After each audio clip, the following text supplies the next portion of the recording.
उत्तर प्रदेश के इतिहास में 17 साल बाद जब मायावती को पूर्ण बहुमत मिला था और उनकी सरकार यहां पर बनी थी, तो उसमें कहते हैं सोशल इंजीनियरिंग का काम हुआ था।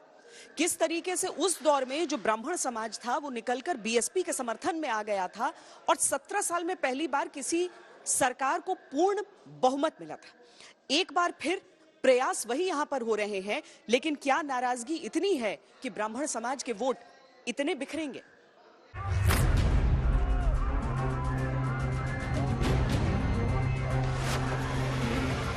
बीएसपी ने 2007 में वोटों का जो सामाजिक गठजोड़ तैयार किया था, वो उत्तर प्रदेश के सियासी इतिहास का सबसे बड़ा प्रयोग माना गया।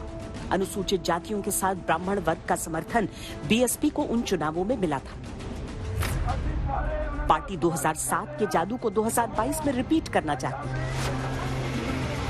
ब्राह्मण चेहरा सतीश चंद्र मिश्र पार्टी में नंबर 2 है और समाज में पैठ बनाने का पूरा प्रयास कर रहे हैं। तिलक तराजू तलवार वाली बात ही पता नहीं कहां से, मैं तो 20वें वर्ष मुझको हो गए। मैं उत्तर प्रदेश का महाधिवक्ता 2002 में था, उसके पहले से मैं देख रहा हूं। मैं तो सीनियर एडवोकेट था, बार काउंसिल चेयरमैन था। मैंने तो कभी नहीं सुना ये किसी को कहते हुए 20 वर्षों में। उसके बाद पार्टी में आने के बाद भी नहीं सुना मैंने आज तक किसी को। बीएसपी के प्रबुद्ध वर्ग सम्मेलन में जय श्री राम, जय सिया राम, हर हर महादेव के नारे लगे। बहन मायावती को त्रिशूल भेंट किया गया और यह आज से 6 महीने पहले ही शुरू हो गया था। मायावती ने यह वादा किया कि अगर बीएसपी की सरकार बन जाती है तो मंदिर निर्माण का कार्य 2 गुना तेजी से संपन्न होगा। राम को हाथ में लेकर के चलते हैं, कहते हैं इनके नाम पे वोट भी दे दो, इनके नाम पे नोट भी दे दो। तो नोट और वोट मांग करके आपने ले तो लिया। आज 3 साल हो रहे हैं जजमेंट को सुप्रीम कोर्ट के आए हुए। 3 साल में वहां नींव तक नहीं पड़ी है राम मंदिर की।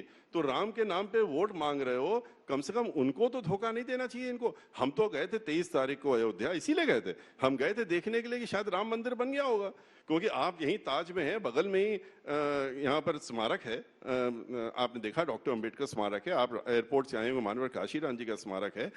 जब सरकार बनी थी तो 1.5 साल में ये हम लोगों ने पब्लिक को बना करके खोल भी दिया था, और आज यहाँ 3 साल हो रहे हैं, आपने शुरुआत भी नहीं की है।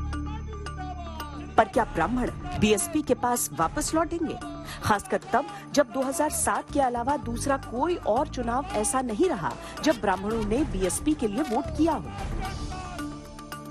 दरअसल मायावती के कार्यकाल में जब 2009 के आम चुनाव हुए तो मायावती को दलितों में अपना जनाधार खिसकता हुआ नजर आया।